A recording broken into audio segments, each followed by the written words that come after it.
Culture today. We are beginning today's show with our grain market update for the week. And joining us for that, as always, is K-State grain economist Dan O'Brien. So, Dan, before we get into things, thanks so much for joining us today. Thanks, Samantha. I appreciate it. Absolutely. So let's start, as we always do, with futures and cash markets. A bit of, interesting stuff we're seeing right now. Not a lot of volatility.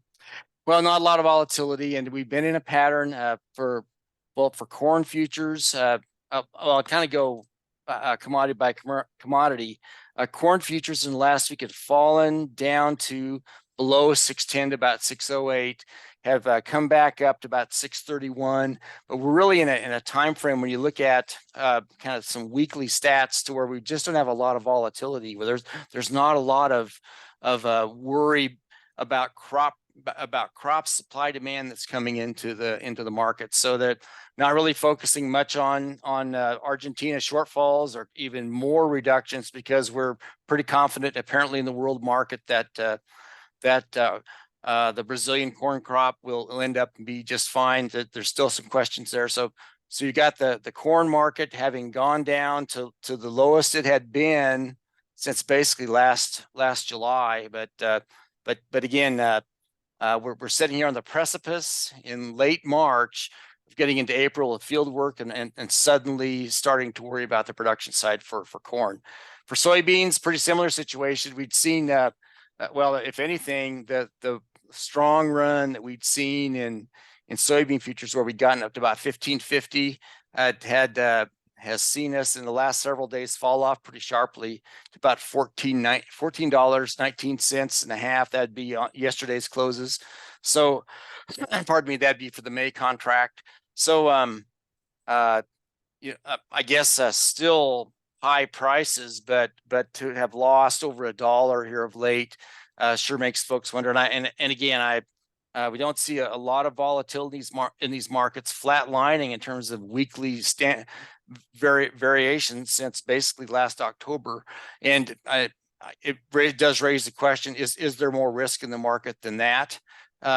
So again, the next WASDE reports will give us more information on both Brazil and Argentina. The Brazil number is probably larger. Argentine numbers probably lower, but I think the market's assuming those things are canceling themselves out. So we'll see whether that holds or not. But again, soybean production, planting coming in the next 30 to 45 days. So we're not far from bringing actual U.S. field work into play, and we'll see where the markets go then. And for wheat, Kansas being as strong as we are I guess strong in terms of importance in the wheat market, we've seen some moisture in the Northwest. We're breaking dormancy in some moisture in Northwest Kansas, parts of the state having still pretty dry. Jeff Whitworth, others have talked about that, and I think that wheat futures, hard red winter wheat, had dropped down to about 775. This was about in the last week and a half. Closed yesterday at 819 and 3/4. Had been over $9 to 910 or so just about 2-3 weeks ago. So you've got this consistent pattern in our major futures markets that are all pretty subdued, trending lower. Does tend to. Before we came on air, you and I talked about how it's seemingly economic pessimism, higher interest rates, and brought on by the U.S. Fed in an effort to control inflation, and we certainly understand the reasons why they're doing that. All that said, though, higher interest rates impacting rural banks, probably impacting any buyers of these commodities that have to borrow money to hold them in inventory. So I think that's really a key issue, whether it's livestock feeders, whether it's exporters, whether it's ethanol producers. They buy inventories. If they have to hold them for any period of time and borrow money, well, they're paying higher interest rates. So it tends to throttle down the economy. And maybe in my lifetimes, this is a lesson we'll learn time and time again, that higher interest rates do affect business activity, and they do affect eventually, if not directly, at least indirectly, the cost of the commodities that were involved in agriculture. Sure. You were speaking to me beforehand, an example of that we saw in, not the exact same conditions that we have now, but similar conditions in 2008 were with grain elevators. They were quite limited during that time. Well, yes, I guess I'm seasoned enough. I can remember some of those things, having lived through them, where in essence we went to cash, and that's a shorthand for saying that no one could afford to hold inventories because of the uncertainty of things going forward. It wasn't necessarily interest rates then, just the uncertainty of the financial system functioning. So we really ran from inventories, and with that, the grain markets.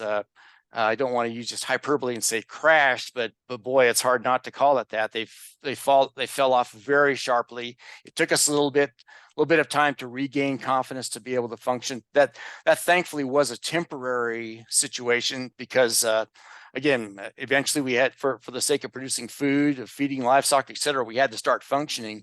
But when you get a big enough financial shock to the system, it affects again all the integrated business structures up and down these ag supply chains, and does end up and slow down or inhibit the cost of corn, of soybeans, of wheat, and grain sorghum, and all the rest. Absolutely. Of course, those are our major commodities here in Kansas that we're talking about too. So of course that means that we get impacted here in our state on an agricultural level. And, like we said, our conditions are not the same as they were in 2008. So optimism is still a bit higher than those situations that we've previously seen in the past. So here's hoping that something like that doesn't happen again. Well, that's right. It is something for us to watch on in agriculture. That the big interest rate shock came in the farm crisis years, when inflation had been running strong for about a decade, and there came a need to raise interest to quote stop that inflation, or really foreign currency holders of U.S. currencies were threatening to, as I understand it, were threatening to not I guess hold those currencies as they were, which would have dire consequences. So there's a story behind it. Point is that interest rates affect agriculture both on the financing at the local farm level and in how the markets function. Absolutely. And like you said, we'll keep a close eye on that. But something else we're keeping a close eye on, you kind of hinted at this earlier, is the world supply and demand that we see. And like you mentioned, a new WASDE report will be dropping soon. So we'll talk about this further then, of course. But right now, you kind of wanted to discuss today the world supply and demand balances that we see with China removed from the equation, really. Yeah. Well, when you look at corn, wheat, and soybeans, we tend to look at world supply demand balances in terms of the world, but then the world minus China. And when you look at corn first, we're looking at about an estimate about 296.5 million metric tons, which for us doesn't mean much. What's the scale? But it comes down to about 25.6% stocks to use, and the 9-year low is about 25.4, just under that. We've been basically going sideways at just about minimum levels for several years. That's all world stocks together. When you take China out, then that 296 minus China drops to 87. So China has a huge impact on the world corn supply demand balance sheet numbers. And so the 10-year low is about 10.1%. That happened in 2020. We're just slightly above that 10.37. So again, we've got down to low levels or going sideways. So when reference to our previous discussion, gosh, we were wondering about factors leading to low prices, but yet we're still sitting in this tight stock situation. For wheat, really a concerning situation in the wheat markets. I guess our current ending stocks figures are at about 34% stocks to use, and that's an 8-year low. That's all the world. And if you take China out, we're below 20%, that's a 15-year low. So I understand the concerns about the wheat. We're not seeing a lot of volatility, but we're looking at a situation where if we had any hiccups, we'd still be extremely tight at recent record lows.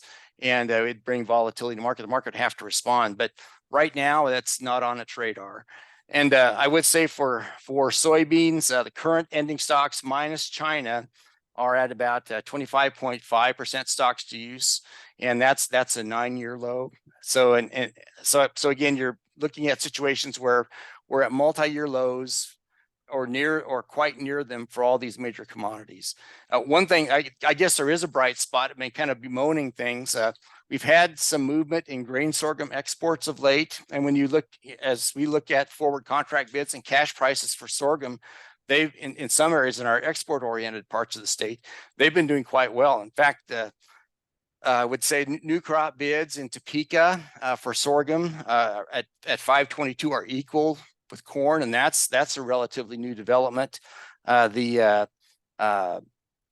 Cash bids, and well, also in Topeka, cash bids for corn 667, 666 for sorghum.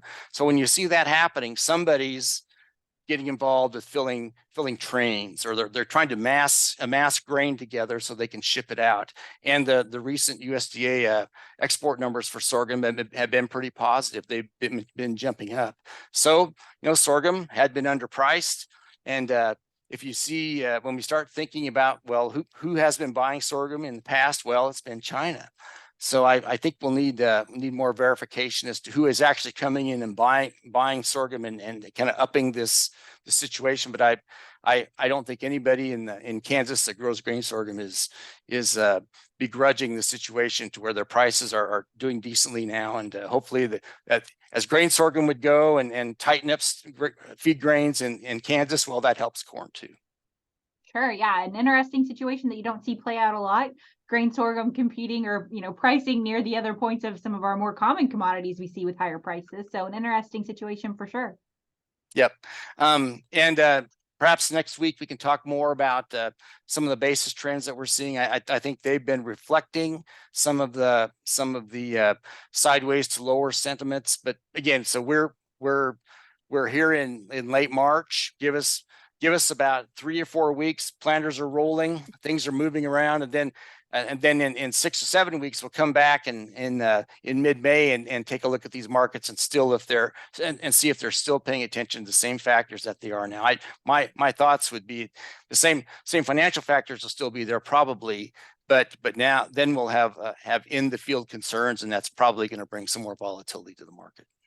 Absolutely. Producers out there eager to get ready and get things in the ground. I know I am, with some 80-degree days in the western portion of the state this week. Kind of crazy to think about, but spring really is just around the corner. So we're approaching those planting dates faster and faster, it seems.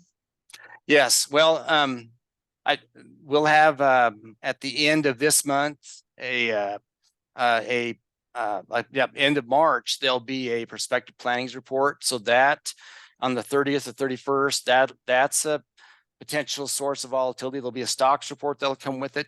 So the next set of USDA numbers are just around the corner, and again, probably we'll see if it changes the market's focus on interest rates towards more grain-centric, supply-demand oriented factors. Absolutely. Well, Dan, it sounds like we have a few interesting weeks ahead of us here soon, but as always, thanks so much for joining us today. Thanks, Samantha. Take care. You as well. Once again, everyone, that was K-State grain economist Dan O'Brien joining us for this week's grain market update. We'll be back with more ahead on Agriculture Today.